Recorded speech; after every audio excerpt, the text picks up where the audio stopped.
Bonjour et bienvenue dans cette nouvelle édition à Bible ouverte. Nous prions que la grâce, la bonté ainsi que le bienfait de Dieu se multiplient dans vos affaires, famille et autres, dans le nom de Jésus-Christ. Et pour cette nouvelle édition aujourd'hui, je ne suis pas seul, je suis avec un homme de Dieu que vous aimez beaucoup. Une fois déjà, il est passé dans ce plateau. Je pense que c'est avec le thème, le nom de Dieu. Et aujourd'hui encore, il a eu le vœu de venir partager la connaissance, partager la grâce avec nous. Il s'agit bien du bien-aimé de l'homme de Dieu, le pasteur Élisée, que je salue très rapidement. Bonjour, pasteur. Bonjour, révérend apôtre, j'aime bien t'accueillir comme ça. Bonjour et bonjour à tous nos téléspectateurs. Merci de nous avoir ici, recevoir encore une fois de plus sur ce plateau. Vraiment. Nous sommes très ravis d'être là au milieu de vous. Vraiment, nous sommes très ravis d'être là et nous vous sachons très nombreux en train de nous suivre. Et nous bénissons le Seigneur pour votre présence. Et pasteur, déjà, la santé, ça va? Oui, les La Seigneurs. famille, l'œuvre de Dieu? Oui, tout va bien par la grâce de Dieu. Quand Dieu est là, en fait, tout va bien. Quand il est là, tout va bien. Tout va bien quand il est là. Oui. Et déjà, nous déclarons tout va bien parce qu'il est avec nous. Et dans vos affaires, dans vos familles, déjà, tout va bien au nom de Jésus. Amen. C'est nous bien habillés, pasteur. Merci, pareillement. Pareillement. Merci, pareillement. Très bien habillé, vous également. Vraiment, que le Seigneur soit loué. Surtout. Voilà, comme vous pouvez le remarquer, le vif du thème que nous allons partager avec le pasteur Élisée sera réussir, prier et réussir, cher pasteur. Prier et réussir, déjà, ça annonce quelque chose. Oui, un thème très costaud qui peut faire une série d'enseignements de plusieurs mois. Un thème très costaud parce que là, on a des mots qui on pourra peut-être parler aujourd'hui sans finir ça. Exactement. Même des mois et des mois, vous avez réussi qui est très costaud, vous avez prié qui est très costaud. Très vaste. Très vaste, donc ça nous permettra de beaucoup parler. Heureusement, je pourrais le dire que c'est la télé, on doit respecter quand même les minutes. Voilà, c'est la télé et nous devons respecter les minutes, sinon ça ne sera pas avantageux pour nous. Bien sûr. Vraiment. Ça ne sera pas très avantageux. Et commençons pour aujourd'hui, cher pasteur. On parle de la prière et on parle de la réussite. Votre point de vue d'abord par rapport à ces deux termes. Bon, à mon avis, réussir et prier, c'est deux choses qu'on ne peut pas séparer. Parce qu'aujourd'hui, on voit des gens qui prient et la prière est devenue comme un système de dopage spirituel. Quelqu'un qui prie, il n'a pas de résultats et puis il s'est dit, bon, en fait, je crois seulement. Et des fois, on prie, mais on ne sait pas exactement ce qu'il faut faire. Des fois, on veut aller trop dans la prière tout en ignorant ce qui nous revient comme responsabilité. Vraiment. Et pour moi, je pourrais dire, quand on parle de la prière, à côté, on doit voir réussir. Et cela nous amènera aujourd'hui à savoir un peu beaucoup de choses sur la réussite et même pour la prière, si le Seigneur et les temps les permettent pour aujourd'hui. Vraiment, des choses qu'on ne peut pas séparer, des termes qu'on ne peut pas séparer. Vous avez déjà dit quelque chose qui m'a beaucoup attiré, cher pasteur, c'est le fait que beaucoup de gens prient, mais n'arrivent pas à réussir. Ils ont peut-être arrivé à dire, je crois seulement. Et peut-être plusieurs aussi ont fait de la prière un moyen de dire, bon, on va seulement prier, et puis nous, c'est la prière seulement. Et ils pensent que prier, réussir, c'est seulement prier. Oui. Il y a beaucoup. D'ailleurs, aujourd'hui, à Kinshasa, avec les systèmes que les gens... Vous avez remarqué dans les églises, quand vous avez une série de prières, vous voyez les gens remplir la salle. Mais quand vous avez des séries d'enseignements, là, vous avez un problème. Parce qu'il y a dans ces coins de la ville où vous verrez les gens, quand il y a un système d'enseignement, il y a une série d'enseignements, ils ne viennent pas. Quand il y a une série de prières, vous voyez les gens venir. Ça indique qu'il y a un problème dans la vie chrétienne des chrétiens que nous sommes aujourd'hui. Et selon vous, le problème pourrait être dit par rapport à quoi? Bon, le problème est dû, premièrement, selon moi, parce que la Bible dit faute de connaissance. Quand la personne est bien instruite, bien équipée pour comprendre c'est quoi la prière et quel est le rôle de l'enseignement dans la prière, Ok. En tout cas, qu'il y ait enseignement ou pas, il sera là. Qu'il y ait prière ou pas, il sera là. Ok. Parce qu'en fait, il sera en train de comprendre ces deux choses, prier et être enseigné. Voilà. Et aujourd'hui, parlons un peu de réussite. Parce que nous parlons de la prière et de la réussite. Parlons pour aujourd'hui de la réussite, cher pasteur. Réussir déjà, ça dit quelque chose. Parce qu'on parle de la réussite, et ça dit déjà quelque chose. Oui, réussir, c'est comme je disais, c'est l'impératif. C'est l'impératif.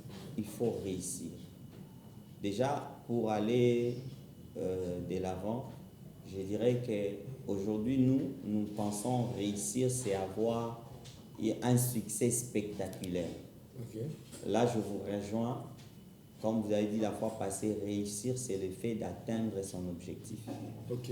Les dictionnaires français nous parlent de réussir, c'est obtenir un bon résultat. Quand on a un bon résultat, les Français disent que c'est une personne qui a réussi. Qui a réussi. Ok. Et si nous entrons dans les textes hébraïques, parce que nous sommes dans la Bible, Exactement. si nous rentrons dans les textes hébraïques, vous allez voir beaucoup de mots qui contournent ces mots-là, réussir. D'où, entre autres, nous allons le voir très bientôt dans l'exposé. Ok. Vous allez trouver ces mots apercevoir. Ok. Vous allez trouver le mot comme vision. Ce qui veut dire que réussir, dans un sens très élargi, c'est comme nous avons un paquet. Vous avez un paquet qui est composé de plusieurs éléments à l'intérieur. Et c'est comme ça que moi je vois la réussite. Réussir, c'est d'abord atteindre ton objectif, arriver là où tu dois arriver. Et c'est ça, la réussite. Réussir, c'est atteindre son objectif et surtout ne pas se préoccuper de ce que les autres font. Parce que là, ça devient un problème. Surtout, quand on a un objectif à atteindre, on ne se concentre qu'à soi. Ok, intéressant. Les problèmes que nous avons aujourd'hui dans l'église, même quand nous prions, vous allez entendre Nzambe, Salangangolu, Lokolo, Salaki, c'est pas mal de se référer à quelqu'un. Okay, oui. Mais cela ne veut pas dire que Dieu va passer par le même moyen, voilà, le même chemin voilà, pour exaucer à ta prière. Vous avez dit quelque chose de très important. Parce qu'aujourd'hui à l'église, moi je l'ai remarqué, je ne sais pas par rapport à vous, cher pasteur, qu'il y a des gens qui veulent la photocopie des histoires avec ceux qui nous ont précédés dans la foi peut-être. Je vais vivre Dieu comme Paul, être en prison comme Paul, je vais être comme Salomon, avoir la sagesse de Salomon. Et ça a conduit beaucoup de gens dans la frustration. Je ne sais pas si vous avez aussi remarqué ça, cher pasteur. Oui, beaucoup de frustrations. D'ailleurs, les chrétiens aujourd'hui ont beaucoup de frustrations. C'est même la raison pour laquelle beaucoup d'entre nous préfèrent des moments de prière. Parce que pour eux, c'est comme des moments de dopage. C'est comme quelqu'un qui, au lieu de prendre de la bière, il s'est dit, bon, je n'ai pas à prier, et puis il se soulage quand il a des problèmes. Okay. On n'est pris plus aujourd'hui dans un sens bien respecté. Okay. Dans un sens bien respecté. Quand nous voulons réussir, nous devons savoir ce que nous devons faire. Okay. Quand nous voulons prier, nous devons savoir aussi ce qui doit nous conduire à l'exaucement. Parce que c'est comme je l'ai dit, surtout du côté combat spirituel, et ça passe dans tous les secteurs de la prière. C'est comme je l'ai toujours dit, le combat spirituel c'est fait dans la prière, mais ça se gagne dans les caractères. Attends, le combat spirituel se fait dans la prière et ça se gagne dans les caractères. Intéressant. Et également, c'est un principe qui s'adapte à toute forme de prière. Okay. Je fais la prière des supplications où j'invoque Dieu d'intervenir sur un problème. Je demande à Dieu par la prière, mais Dieu m'exaucera sur terrain.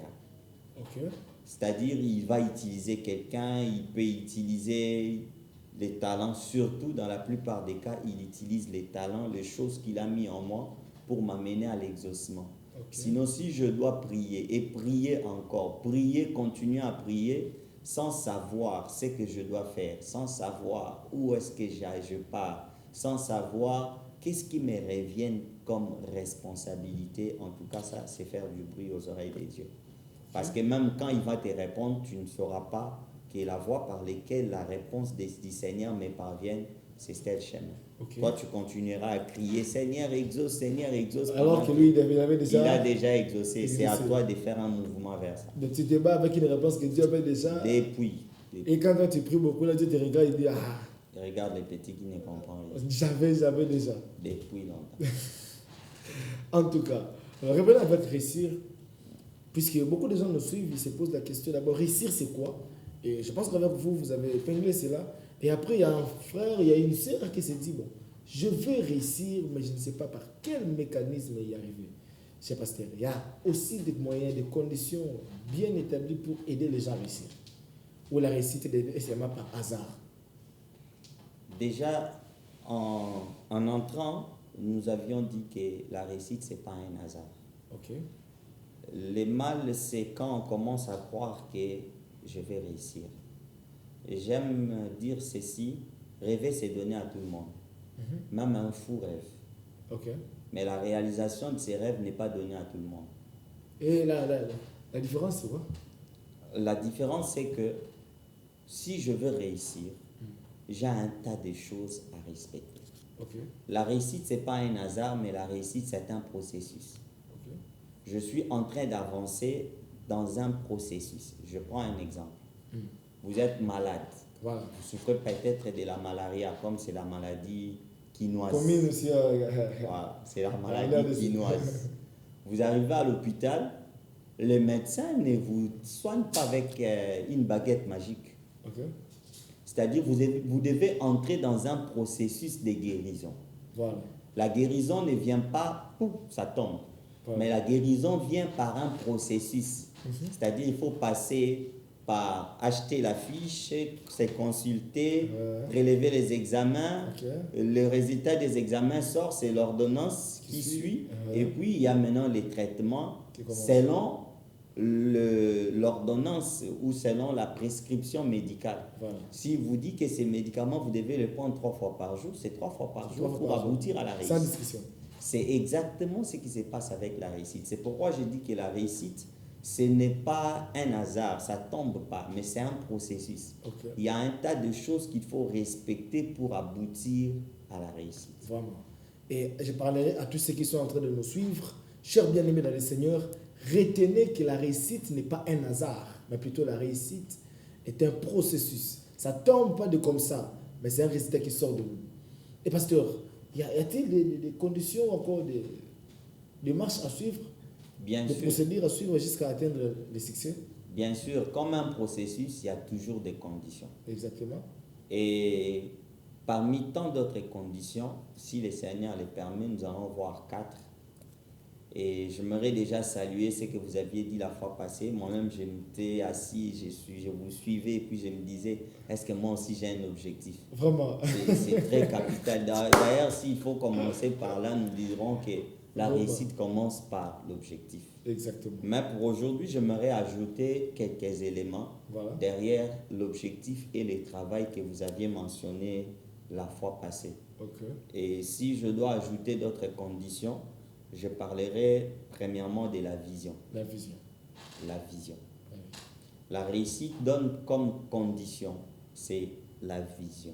La vision, comme je vois dans mon esprit comme les prophètes le font, ou vision dans un autre domaine, dans un autre sens.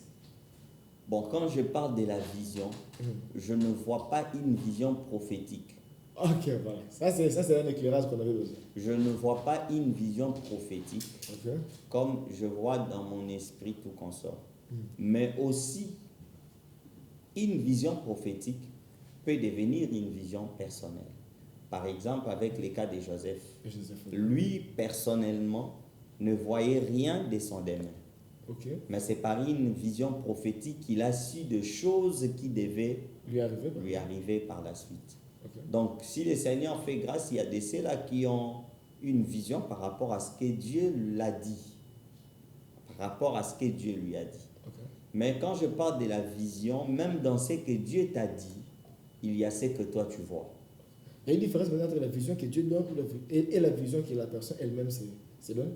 Y a-t-il une différence? C'est là que je prendrai l'exemple du prophète Jérémie. Et même de notre ancêtre Abraham. Je commence avec le prophète Jérémie. Jérémie 1er, le verset 4 à 5. Et nous allons prendre les versets 11 à 14. Ok. La Bible dit là-dedans, la parole de l'Éternel me fit adresser en ces mots. C'est à Jérémie que la parole est adressée.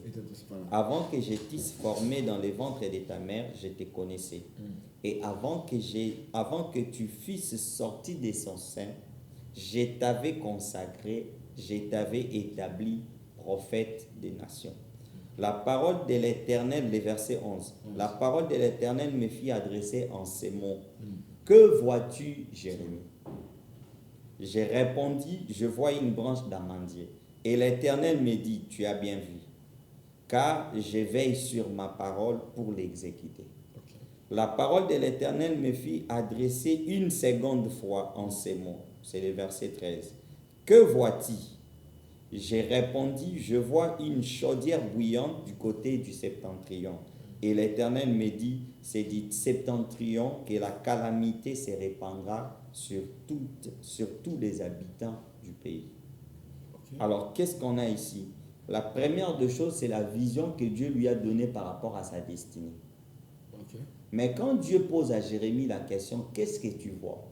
Là, maintenant, c'est pour savoir ce que Jérémie lui-même est en train de voir. Ok. Là, c'est pas une vision prophétique.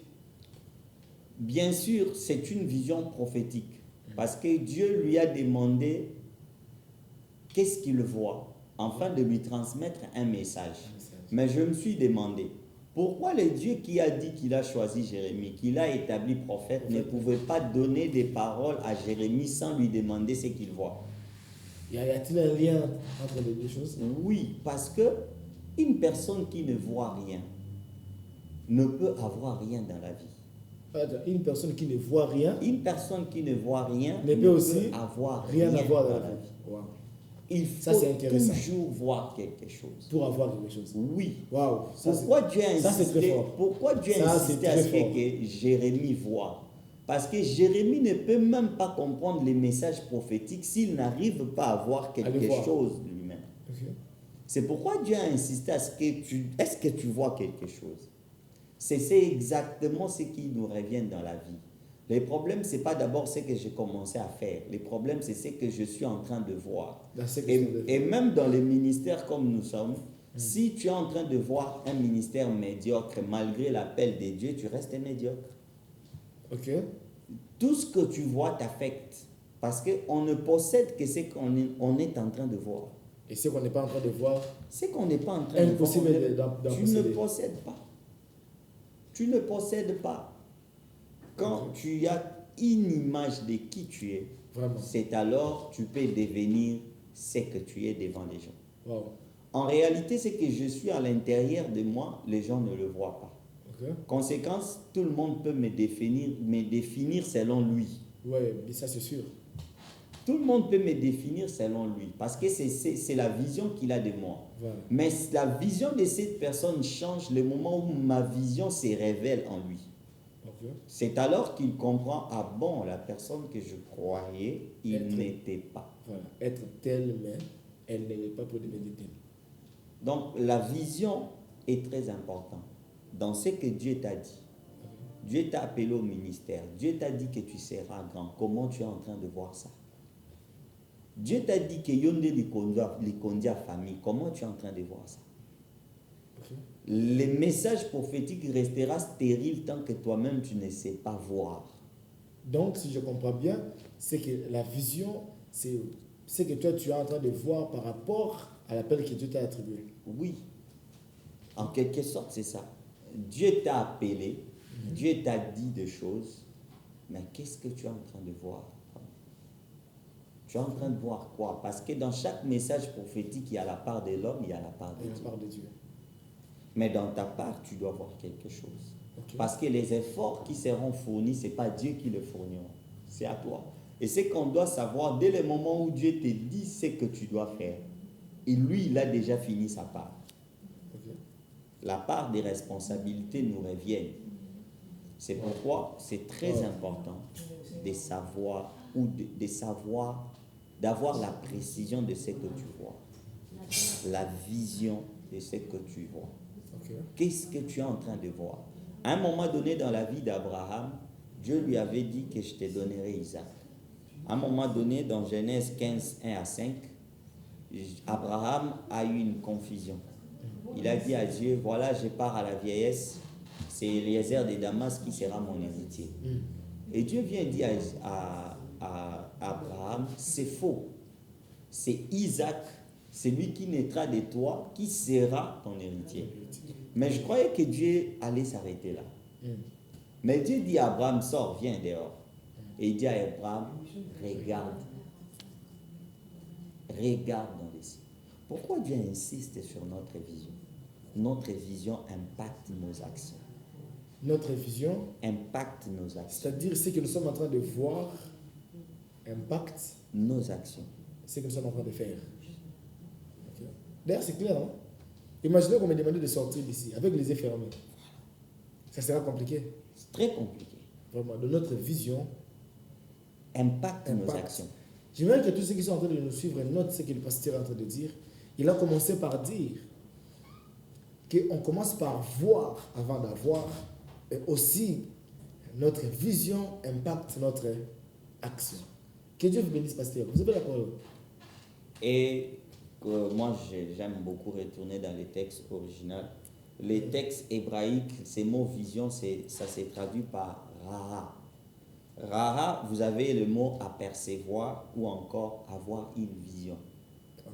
Donc, quand Dieu utilise ces mots avec Abraham, il voulait dire à Abraham en d'autres termes, qu'est-ce que tu es en train de voir? C'est ce qu'il voulait dire à Abraham. Qu'est-ce que tu es en train de voir? Donc, quand on n'a aucune vision, c'est-à-dire on n'a aucune idée de l'homme que nous sommes, je dois savoir dans ce que Dieu m'a dit, qu'est-ce que moi je suis en train de voir. J'ai reçu les promesses de Dieu, c'est vrai. J'ai entendu beaucoup de messages prophétiques, c'est vrai. Je veux, c'est vrai. Mais comment je suis en train de voir ça? Vraiment. Si tu vois un ministère médiocre, tu auras un ministère médiocre. Si tu vois de la grandeur, tu seras grand. Si tu vois de la petitesse, tu seras petit. Si tu vois du pouvoir, tu deviendras puissant. Parce que la concentration est premièrement fondée sur ce qu'on est en train de voir. Quand tu te concentres, c'est pour que tu arrêtes la vision physique et tu commences à voir les choses à l'intérieur de toi. Vraiment. Et là, je finirai par cet exemple. La personne qui a fabriqué la chaise en bois ou même la table en bois, c'est comme T.D. Jakes dit, Dieu n'a pas créé les arbres. Et cette personne-là vivait dans un monde où il n'y avait pas de chaises. Il n'y avait pas de chaises. Il n'y avait pas de tables. Cette personne, en regardant l'arbre que tout le monde voyait, l'arbre, lui, il a vu dans son esprit à l'intérieur de l'arbre une chaise. Et c'est comme ça que nous avons aujourd'hui une chaise. Donc quand on ne peut rien voir, même dans ce que Dieu t'a donné, tu ne verras rien. Et je finis ces points par là. Si vous remarquez bien, à chaque fois quand nous prions, Dieu ne nous amène pas des solutions très claires. Des fois, Dieu t'apporte des solutions codées. Et toi, tu dois bien regarder dans cette solution pour faire sortir la réponse de Dieu. Et c'est comme ça, la vision est très, très importante. Cher pasteur, avant de finir avec ces points, j'ai une petite préoccupation qui essaie de m'embrouiller un tout petit peu. On parle de la vision. À un moment, on a parlé de la vision, c'est que l'homme est en train de voir. Et puis, à un moment, on a parlé de la vision comme c'est que Dieu permet à l'homme de voir. Maintenant, là, je suis un peu perdu, pasteur. J'aimerais l'éclairage dans ces deux points. Quand vous parlez de la vision, c'est par rapport à ce que l'homme voit de lui-même dans sa destinée ou par rapport à ce que Dieu lui permet de voir dans sa destinée? En fait, quand je parle de la vision, premièrement, l'homme voit dans ce que Dieu voit en lui. J'ai donné l'exemple tout à l'heure de cet arbre qui Dieu n'a créé que les arbres. Et l'homme a vu la chaise dans l'arbre. La vision que Dieu nous donne pour nous, c'est pour nous fixer. La vision que nous avons dans la vision que Dieu nous a donnée nous permet d'atteindre la vision de Dieu. Ok. Donc, Dieu me montre qui je deviens et moi je dois voir comment ce que je deviens en quelque sorte, ce que je deviens et de quelle manière le devenir. Ok. Je rentre toujours dans l'exemple de l'appel. Tous ces pasteurs, tous ces hommes de Dieu ici à Kinshasa, tous ont reçu un appel. Bien sûr. Ce qui est sûr.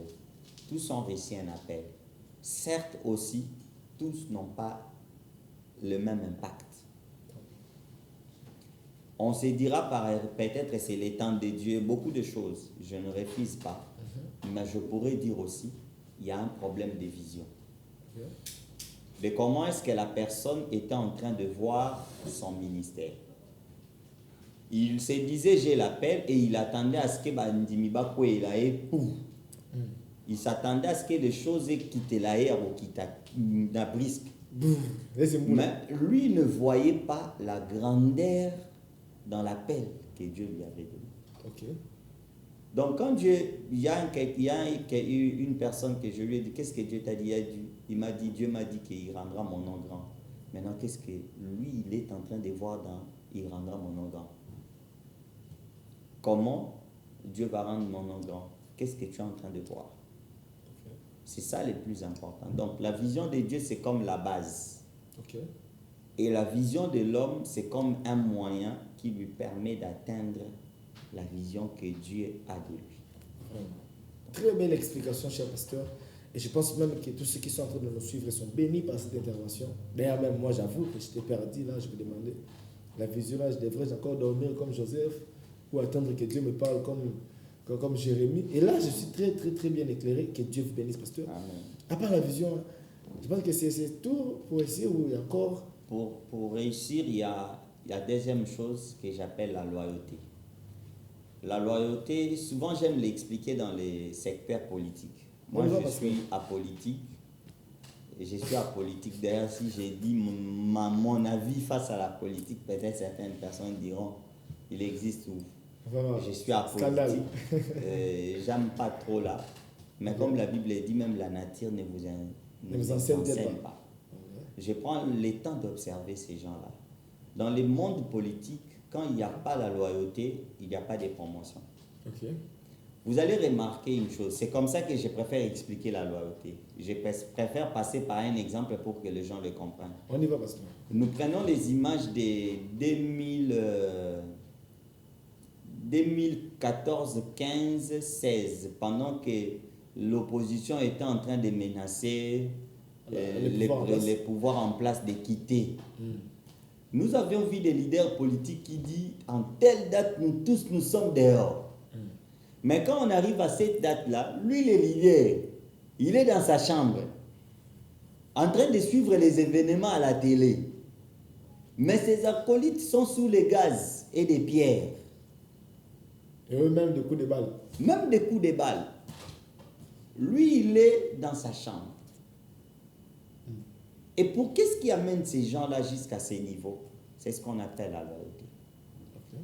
D'où la loyauté s'explique par la consécration, le dévouement et l'amour.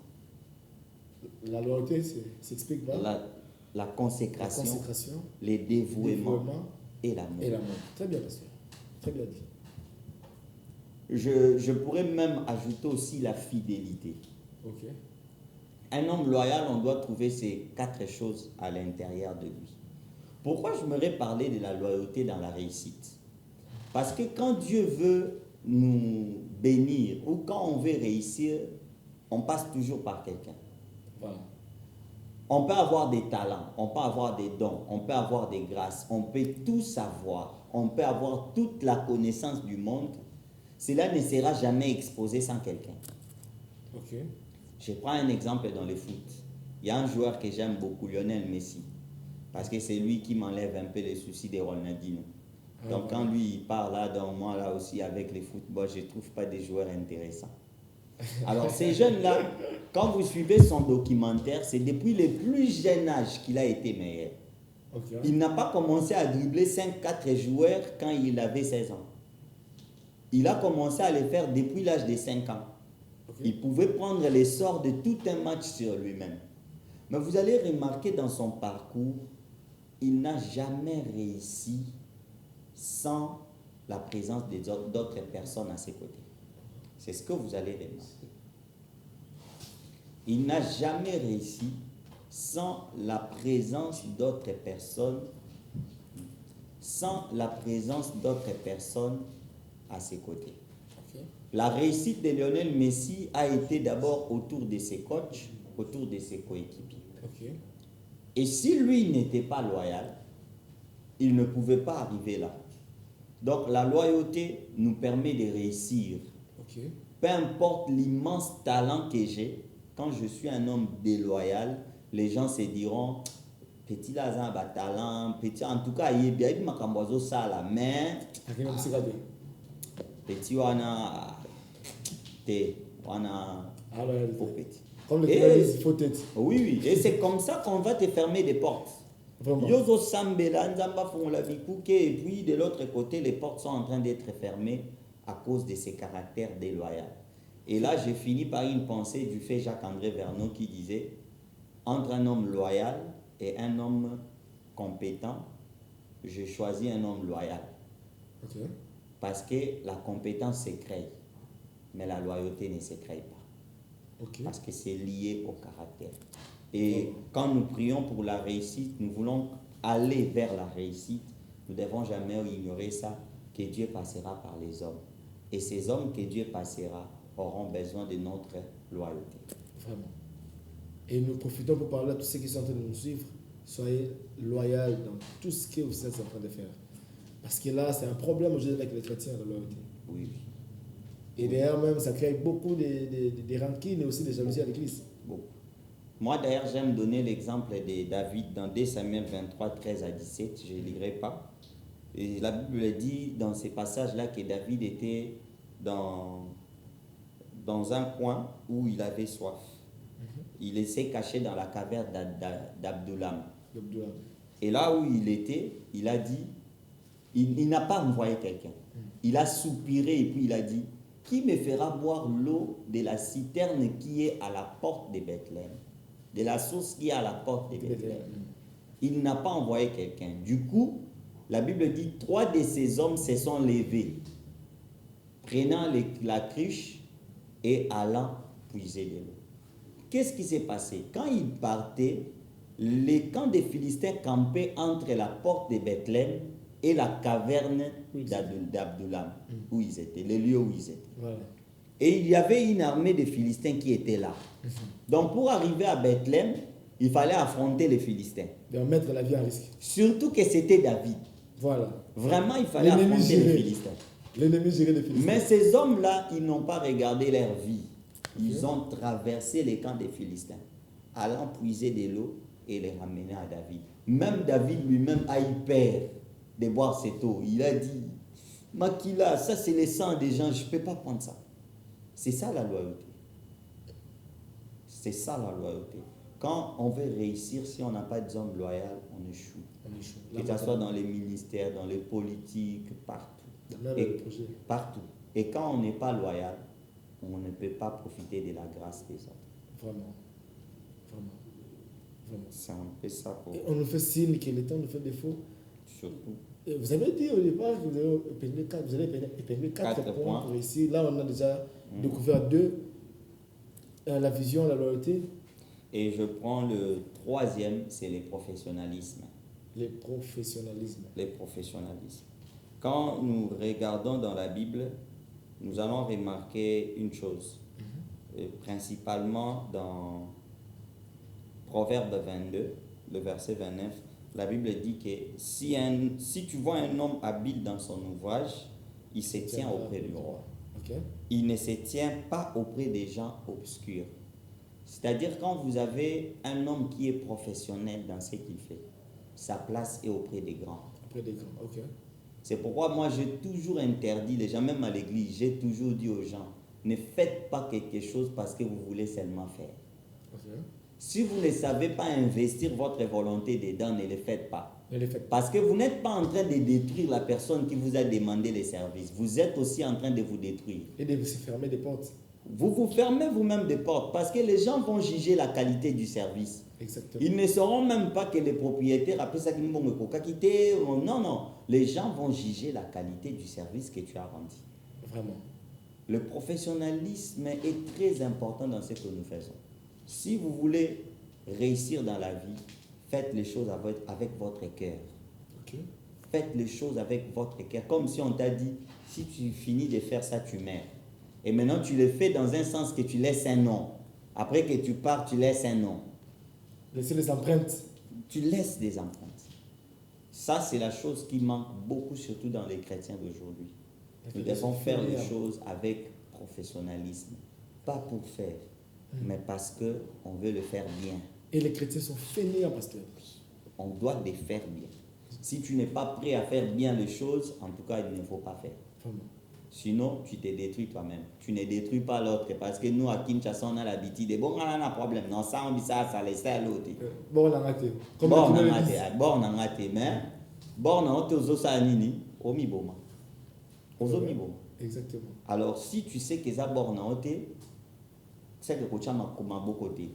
C'est ça le problème. Soko tu as ma c'est que ça l'a bien. Vraiment. Ça l'a vraiment très bien. En parlant comme ça, je me suis rappelé directement d'un ami, on travaille avec lui, quelque part. Et puis le chef de l'endroit demande à ce que telle date, ramenez-moi tel document. Lui, pendant qu'on demandait ces choses, il était là. Et le jour où il ne vient pas. Et puis il appelle pour dire, c'était en retraite. Et le patron lui dit, comme toi tu étais en retraite, continue la retraite, ne viens plus dans mon travail. Et vous savez ce qui est sorti après? Les patrons étaient traités de magiciens parce que lui, il était en retraite, il n'a pas rempli les conditions qu'il fallait. Cher pasteur. Ça cadre pas avec le professionnalisme, avec la diligence dont vous faites mention. Ça cadre parce que ça, c'est la négligence. Un homme professionnel fait les choses sans négligence. Okay. C'est comme je disais, il sait ce qu'il est en train de faire. Le proverbe dit que cette personne-là qui fait les choses avec habileté, sa place est auprès du roi. Auprès du roi, exactement. Je donne un exemple à l'église. Il y a un frère qui m'a cousé un boubou. Je ne l'avais pas demandé. Il a acheté son tissu, il a fait tout. Quand il a tout fait, il m'a donné. Je passe du haut de la chair, il y a des gens qui ont vu. Et derrière ce boubou qui m'avait cousu, il a eu des marchés jusqu'au Canada. Ok. Jusqu'au Canada. Seulement parce qu'il l'avait très bien fait. Un travail bénévolat. Très bien. Mais qui a ouvert des portes. Voilà. Qui lui a ouvert des portes. Moi, je ne l'avais rien donné, je ne l'avais même pas demandé. Mais ça lui a ouvert des portes jusqu'au Canada. Aujourd'hui, il a des contacts au Canada où il cousille ici et puis il envoie au Canada. Vraiment. International. À cause de son sens de professionnalisme. En tout cas, que Dieu soit loué. Non, vraiment, vous parlez de choses très, très importantes. Ces choses sont très bénéfiques. Et d'ailleurs, même, comme les Kinois aiment le dire, tu bêtes CT dans ma cambo. Cher enfant de Dieu, il faut te mettre dans le CT, papa. Il y a des gens qui marchent comme ça, ils n'ont aucune vision de ce que Dieu attendait. Il y a des gens qui sont déloyaux. Même dans un petit travail, ils ne sont pas loyaux. Il y a aussi des gens qui négligent tout. Même Momo dans coin, il ne suit pas ça parce que ça ne tient pas. Manque de professionnalisme. Manque de professionnalisme. Alors, pasteur, je vais vous accorder 3 minutes pour finir avec le dernier point. Voilà. 3 minutes, ça ne déborde pas. Et pour finir, j'aimerais parler de la présence de Dieu. Ça, c'est un élément indispensable.